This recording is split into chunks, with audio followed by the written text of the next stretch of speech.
آی نصیبی که الان تو عربی یه نفس برای من روزه بخون. آی نصیبی که الان تو عربی یه نفس برای من روزه بخون. حرم مشهد و خلوت میبینیم برای امام حسن روزه بخون. از غربت اون آقایی که نیزار که ذریعم نداره. بخون از غربت اون آقایی که چراغ حرمش ستاره آسمون سر روی خاکش میذاره.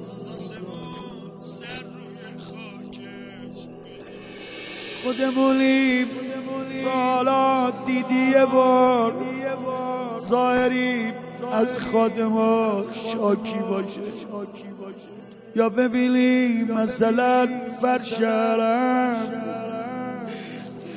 یا ببینیم مثلا فرش حرم نامرتب باشه یا خاکی باشه، یا ببینیم مثلا فرش حرم نامرتب باشه یا خاکی باشه. حالا فکرش رو بکن یه بار بیای ببینی سن و عرب ریخته بهم، ببینید سقاخونه خراب شده، گرد و خاک روی فرشای حرم.